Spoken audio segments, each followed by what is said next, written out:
আহা, শীতের সকালের আবহাওয়া, গ্রামের ধানক্ষেত কুয়াশায় ভর্তি, কি মনোরম দেখতে। গ্রামটা কয়েক বছরে কতটা পরিবর্তন হয়ে গেছে, অনেক কিছু চিনতেই পারছি না। বেশিরভাগ মাটির বাড়ি ভেঙে পাকা বাড়ি তৈরি হয়েছে। বিমল, কই রে বিমল? আমি রে অরুণ, চায়ের দোকানের দিকে দেখ। আরে অরুণ, কেমন আছিস? বাড়ির সবাই কেমন আছেন? আমি তো ভালোই আছি, তা তুই কেমন আছিস বল? বহু বছর পর গ্রামে ফিরলি। মোটামুটি আছি রে। সারাক্ষণ হাসপাতালে রোগীদের সাথে কেমন আর থাকবো বল। এটা আমারই চায়ের দোকান রে। এই ব্যবসাটা শুরু করেছি, তুইও বসে চা খেয়ে যাবি। না রে, এখন বসলে হবে না। বাড়ি যাই, গিয়ে মুখে হাতে জল দিয়ে তাজা হই। সারা রাত গাড়িতে এসেছি, এখন আর ভালো লাগছে না। আচ্ছা তাহলে যা, বিকেলে আমার দোকানে চলে আসিস কেমন? তখন রিতেশও থাকে, সবাই মিলে এখানে আড্ডা দিই। হ্যাঁ, আচ্ছা ঠিক আছে, আমি তাহলে চলে আসবো।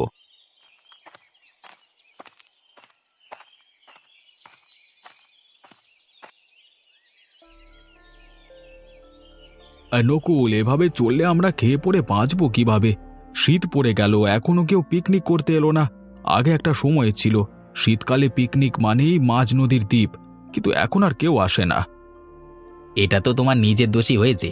আমি বলেছিলাম মতলব করো না, আমাদের এখানে ভাড়া অনেক বেশি নিয়ে না, ওই জন্যই হয়তো মানুষ আর আসছে না। এখন আমি হাড়ে হাড়ে বুঝতে পারছি। তাহলে ভাড়া কমিয়ে দিলে আবার লোকজন আসবে বলছিস? আসবে না মানে? আসতে বাধ্য। এত ভালো একটা জায়গা, কম টাকায় হলে সকলে আসবে। ঠিক আছে, আমি আজকে থেকে এখানে ভাড়া কমিয়ে দিলাম। আগে ভাড়া নিতাম 1000 টাকা, এখন নেব 500 টাকা। তুমি কমিয়ে দিয়েছো বললেই তো হবে না, সেটা তো মানুষজনকে জানতে হবে। হ্যাঁ, সেটাও তো ঠিক। সকলের কাছে এই খবরটা কি করে পৌঁছানো যাবে? তুমি কি শুধু টাকাটাই বোঝো নাকি? মাথায় কি আছে তোমার গোবর পোড়া? একটা পোস্টার ছাপিয়ে তাতে সমস্ত কিছু লিখে গ্রামে গ্রামে আমি লাগিয়ে দিয়ে আসবো এখন, তাহলে সকলে জেনে যাবে। হ্যাঁ, এই বুদ্ধিটা খুবই ভালো, আমার মাথায় আসেনি তো। সব সময় উল্টোপাল্টা চিন্তা করলে এসব চিন্তা ভাবনা কখনই মাথায় আসবে না। ঠিক আছে, আমি কাজটা করে দেব। উপকার হলো রে ভাই, আমার উপকার হলো। মা, দরজা খোলো, দেখো কে এসেছে।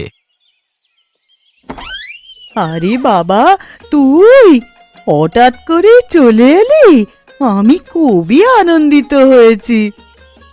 এই দেখো মা, আমি তোমার জন্য কত শাড়ি এনেছি। বাবা, আমার ছেলেটা কত রোগা হয়ে গেছে, ঠিকঠাক খাস না নাকি? এখন আমার কাছে কিছুদিন থাকিস, ভালোভাবে খাবি। শুকিয়ে গেছে গো ছেলেটা। আয়, তুই ভেতরে আয়। জি, ভেতরে চলো। সারা রাত গাড়িতে এসেছি, ভালো লাগছে না, একটু ঘুমাবো। না না, তুই একটুখানি বস, আমি তোর জন্যে গরম গরম কচুরি বানিয়ে দিচ্ছি, খেয়ে তারপর ঘুমাস। মা, তুমি কচুরি করবে, সত্যি বলছো? হ্যাঁ রে, তোর জন্য গরম গরম কচুরি বানিয়ে দেব। সত্যি? কত বছর আমি তোমার হাতের গরম গরম কচুরি খাইনি, কত ভালো লাগে খেতে। আচ্ছা, তুমি তাহলে গরম গরম কচুরি তৈরি করো কেমন? আমি পুকুর থেকে কটা ডুব গেলে এক্ষুনি চলে আসছি। আচ্ছা, তাহলে স্নান করে খাওয়া দাওয়া করে ঘুমাস, অনেক ধকল গেছে। হ্যাঁ মা, এই জন্যই শরীরটা খুব ক্লান্ত লাগছে, একদম ভালো লাগছে না। আমি হাত চালিয়ে তাড়াতাড়ি কচুরি ভেজে দিচ্ছি। আমার কচুরি ভাজতে ভাজতে তোর স্নান হয়ে যাবে, তুই যা চটপট।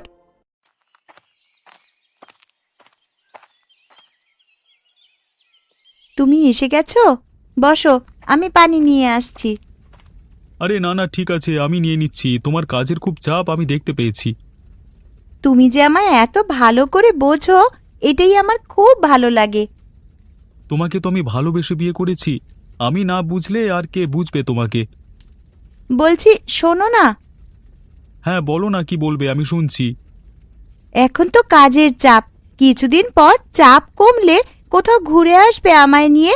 এই শীতকালেই তো একবার ঘুরতে যাই, আনন্দ হয়। আচ্ছা আচ্ছা, আমি ভেবে দেখছি, তুমি এখন কাজগুলো করে নাও। যেতে তো আমারও ইচ্ছে করে গিন্নি, সব সময় তো আর সম্ভব হয় না। ঠিক আছে, আমি ভেবে দেখছি। বিছানায় তোমার গামছা রাখা আছে, যাও পুকুরে গিয়ে স্নান করে এসো, আমি কাজ শেষ করে খেতে দেব। আচ্ছা ঠিক আছে, তাহলে আমি স্নানটা করিয়ে আসি। এই শীতকালে স্নান করতে বড় কষ্ট, ঠান্ডা পানিতে স্নান করা উফ কি যন্ত্রণাদায়ক। তা বলে কি স্নান করবে না নাকি? যাও যাও, চটপট স্নান করে এসো। আচ্ছা আচ্ছা, আমি যাচ্ছি, আর বলতে হবে না। উফ, ওরে বাবা রে, এ পুকুরের পানি কি ঠান্ডা! এত ঠান্ডা পানিতে স্নান করছি, আবার শরীর খারাপ না করলে হয়। অনেক বছর তো করা নাই, যা হোক আগের থেকে পুকুরটা অনেকটাই পরিষ্কার হয়েছে। আরে ডাক্তারবাবু যে, কবে আসা হলো গ্রামে? কেমন আছেন বলুন? তোর এই মশকরা করবার স্বভাবটা এখনো গেল না। আমি ডাক্তার রোগীদের কাছে, তোদের কাছে তো শুধুমাত্র একজন বন্ধু। কবে এলি রে? এই তো সকালেই ফিরেছি। অনেক বছর পর গ্রামে এলাম, বেশ ভালো লাগছে। গ্রামের মাটি, গ্রামের বাতাস আবারও অনুভব করতে পারছি আমি।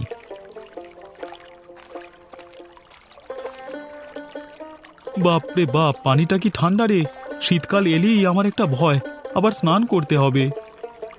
আমি একজন ডাক্তার হয়ে নয়, তোর বন্ধু হয়ে বলছি, যত ঠান্ডাই পড়ুক না কেন, রোজের স্নান করবি, শরীরটা সুস্থ থাকবে, শরীরের ক্ষতিকারক জীবাণুগুলো মারা যাবে, অবশেষে তোরই লাভ হবে। আচ্ছা ঠিক আছে, স্নান করব। তুই তাহলে এখন খুব বড় ডাক্তার, হ্যাঁ? অনেক নাম শুনেছি তোর। কিছুদিন আগের কথা সংবাদপত্রে তোর কথাও লিখেছিল। আমি যা হয়েছি এই গ্রামবাসীর ভালোবাসায় হয়েছি। সকল গ্রামবাসীরা আমাকে খুব সাহায্য করেছে, আর আজকে আমি পূর্ণতা পেয়েছি। হ্যাঁ, সকল গ্রামবাসী তোকে অর্থ সাহায্য করেছিল। ওই জন্যই আমি যখনই গ্রামে আসি, গ্রামবাসীদের বিনামূল্যে চিকিৎসা করি। আচ্ছা তুই স্নান করে নে, হ্যাঁ, আমি বাড়ি যাই। এইভাবে দাঁড়িয়ে থাকলে শরীর খারাপ করে যাবে। আচ্ছা তাহলে তুই যা, বিকেলে অরুণের চায়ের দোকানে চলে যাস, হ্যাঁ, ওখানে আমরা সবাই থাকি। হ্যাঁ, অরুণ আমাকে বলেছে, ওর সাথে কথাবার্তা হয়ে গেছে।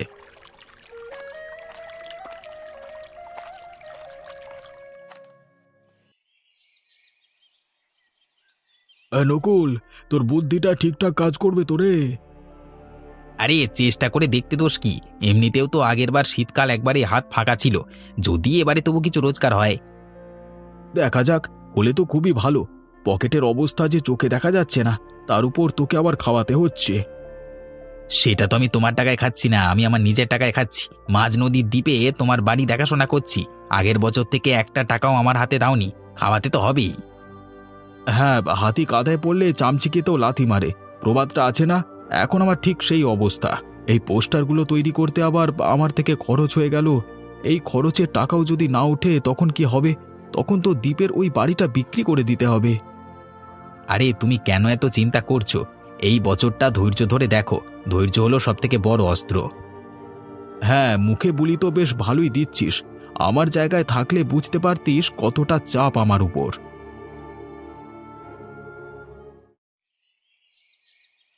কোথায় গেল ছেলেটা? অনেকক্ষণ আগেই তো বেরিয়েছে। ওর জন্য গরম গরম কচুরি ভাজলাম, এবার তো ঠান্ডা হয়ে যাবে। এই তো মাপ, আমার কথা ভাবছো আর আমিও চলে এসেছি। খিদেতে পেটে ছুঁচোয় ডন দিচ্ছে। এই তো খাবার একদম থালায় সাজানোই আছে, চটপট খেতে বসে যাই। খেয়ে দেখ রান্না কেমন হয়েছে। বহু বছর পর তো মায়ের হাতের রান্না খাচ্ছিস।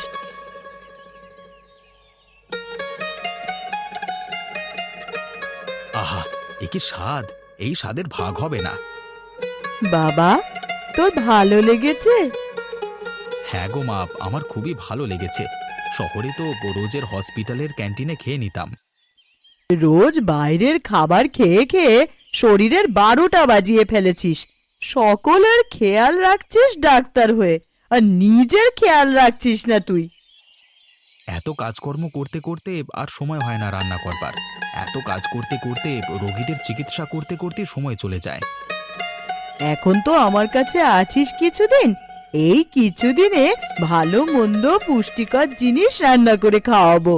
চলে গেলে আবার কবে এখন ফিরবি? আমি খুব তাড়াতাড়ি আসবো তোমার কাছে। আমার খাওয়া হয়ে গেছে, আমি উঠছি। হ্যাঁ, এবার আমি একটু ঘুমাবো। আচ্ছা, তুই ঘুমিয়ে পড়, আমি সমস্ত কাজকর্মগুলো করি। মা আমি শুলাম, হ্যাঁ, তুমি আমাকে বিকেলে ডেকে দিও।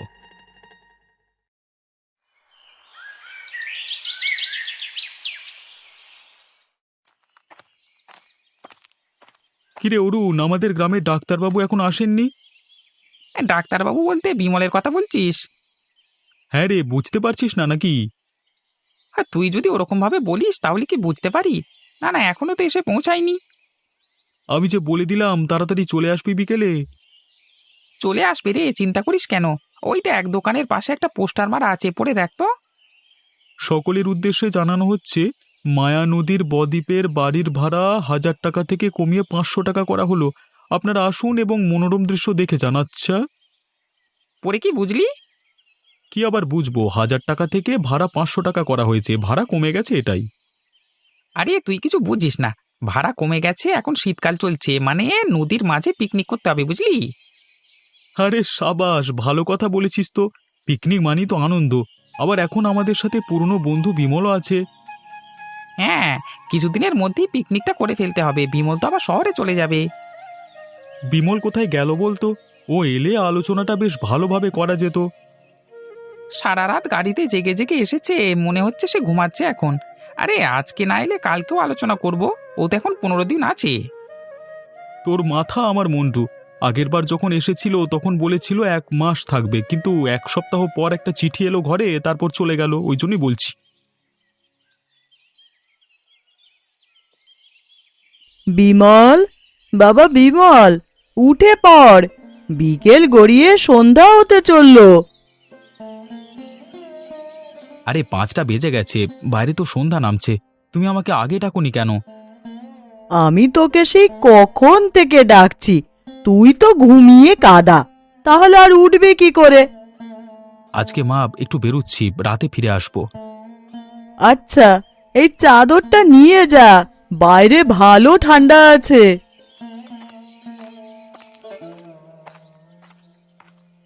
ইস, অরুণ আর রিতেশ আমার জন্য অপেক্ষা করবে, অনেকটা দেরি হয়ে গেল, তাড়াতাড়ি পা চালাই। এই তোর কথাই ভাবা হচ্ছিল, কোথায় গেলি, আসছিস না কেন? অরুণ, 1 কাপ চা খাওয়াবি? ভাই, বিকেলবেলায় চাটা না হলে আমার ঠিক পোষায় না। হ্যাঁ, খাওয়াবো না কেন, তুই এমন করে কথা বলিস না। বলছিলাম কি, আমরা পিকনিক করতে যাব, ঠিক করেছি। তুইও যাবি আমাদের সাথে? খুব আনন্দ করব সকলে মিলে, যেমনটা ছোটবেলায় করতাম। হ্যাঁ, পিকনিক কর, আমি রাজি আছি, কিন্তু পিকনিকটা কোথায় হবে? পিকনিক হবে নদীর মাঝখানে। মায়া নদীর মাঝে একটা বৃহৎ দ্বীপ আছে, সেখানে ঘরবাড়িও আছে, ভাড়া দিয়ে দিলি ওখান থেকে রান্না করবার সামগ্রী দিয়ে দেবে, ওইদিকেই যাব। এই নে ধর তোর চা। রাজি আছিস বিমল? বিধাতার কৃপায় এখন টাকা পয়সার কোনো অভাব নেই। এবারে পিকনিকটায় পুরো খরচ আমি করব। তোরা শুধু ওখানে সবকিছু কাজকর্ম আর ব্যবস্থাগুলো করে রাখিস, কেমন? আচ্ছা ঠিক আছে, তাই হবে। চল, রাত হলো, আমি উঠলাম রে, তোরাও বাড়ি যা। গিন্নি, তুমি এখনো কাজ করছো? এখনো কাজ শেষ হয়নি? হাতেরটা হয়ে গেলেই শেষ হয়ে যাবে। কাজের চাপ একেবারে শেষ করে দিলাম একদিনে। তুমি এত খাটাখাটনি করো বলেই আমাদের সংসার এত ভালোভাবে চলে যায়। এইভাবেই যেন আমাদের সারা জীবনটা কেটে যায়। বিধাতার কৃপা থাকলে সব হবে। তুমি আমি তো তার হাতের খেলনা মাত্র। এই তুমি বলছিলে না কাজের চাপ কমলে কোথাও ঘুরতে যাবে? আমরা ঠিক করেছি এই শীতে পিকনিক করব, মায়া নদীর দ্বীপের উপর। হ্যাঁ, সেটাও চলবে। আমি একটু আনন্দ চাইছি। জীবনে আমোদ হাসি ঠাট্টা সবকিছুই তো প্রয়োজন আছে। এবারে এসব করবার আগে একবারও ভাবতে হবে না, কারণ পিকনিকের পুরো খরচ বিমল করবে। না না, এটা তো ঠিক নয়। কত টাকা দাদা একা খরচা করবে? তোমরাও কিছু কিছু করে টাকা দেবে। আরে গিন্নি, তুমি চিন্তা করো না, আমরা বিমলকে কেউ জোর করিনি, ও নিজে থেকেই বলল। আচ্ছা, তাহলে ঠিক আছে, কিন্তু দাদা যেমন টাকা দিচ্ছে ওনাকে অত খাটাখাটনি করাবে না। গিন্নি, আমরা সবকিছু ঠিকঠাক করে নেব, তোমায় এত চিন্তা করতে হবে না। তুমি শুধু রান্নার কাজে হাত লাগিও। হ্যাঁ, সে তো করবই। খুব আনন্দ হবে সেই দিন। গিন্নি, তোমার কাজ তো শেষ হয়ে গেছে, এসো ঘুমিয়ে পড়ি, অনেক রাত হলো।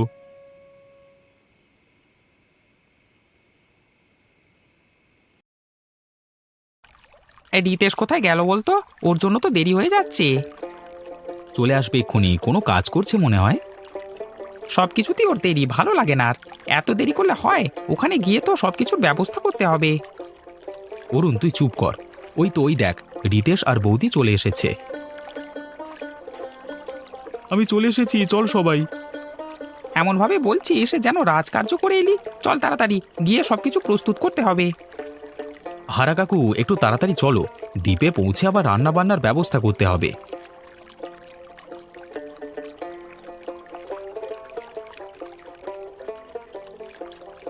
তা বাবুরা পিকনিক করছো নাকি? হ্যাঁ হ্যাঁ কাকু, আজকে আমাদের পিকনিক আছে। আমাদের পিকনিকে তুমিও অংশগ্রহণ করছো, কোনো টাকা লাগবে না। আরে না না, আমি আবার কেন? না কাকু, তোমাকেও থাকতে হবে, তাহলে আমি অনেক খুশি হব।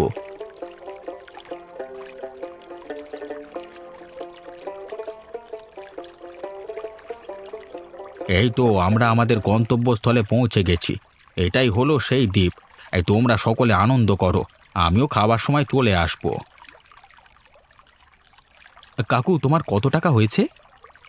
তোমায় টাকা দিতে হবে না বাবা, তুমি আমাকে পিকনিকে বলেছো, এর জন্যই আমি কোনো টাকা নেব না। ঠিক আছে, আমি আসবো কেমন? কিন্তু কাকু আরে কোনো কিন্তু নয়, বড়দের কথাও মাঝে মাঝে শুনতে হয়।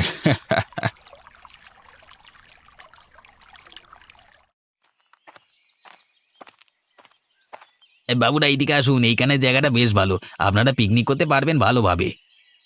আচ্ছা আচ্ছা চলেন, ভালো দেখে একটা জায়গা দিন তো, আমরা সকলে মিলে ভালোভাবে পিকনিক করব। তার আগে আপনি আমাদের ভাড়াটা নিয়ে নিন, আমি দিয়ে দিচ্ছি। তাহলে আপনি আমার সাথে চলুন, ঘরের ভেতরে বাবু আছেন, ওনাকি টাকাটা দেবেন।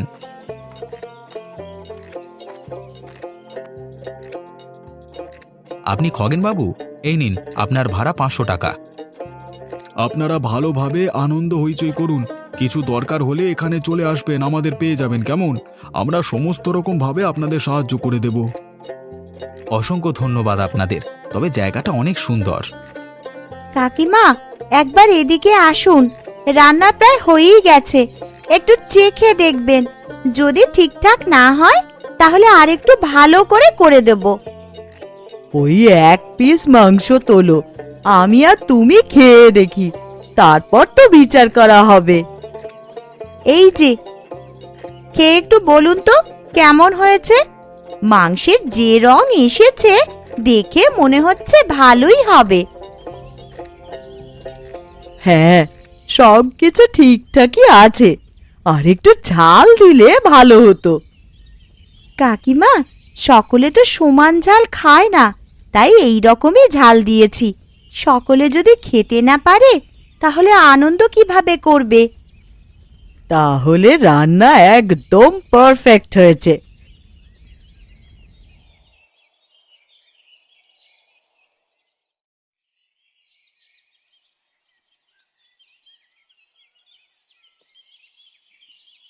কলাগুলো বেশ ভালো, কে কিনেছে দেখতে হবে তো, আমাদের অরুণ মশাই। থাক থাক, আরও তো আধিক্যতা দেখাতে হবে না, চুপচাপ কলা খা। সত্যি কতদিন পর এইভাবে একটু আনন্দ হই হুল্লোড় হচ্ছে, না হলে তো আমার জীবন মানে হাসপাতাল আর বাড়ি, হাসপাতালেই তো সারাক্ষণ পড়ে থাকতাম। ওই জন্যই বলি মাঝে মাঝে আসবি, হ্যাঁ, কিন্তু তুমি তো আসবে না। ছুটি পেলে তো আমি নিশ্চয়ই আসবো, আমার গ্রাম আমার জীবন, ছুটি না পেলে কিভাবে আসবো?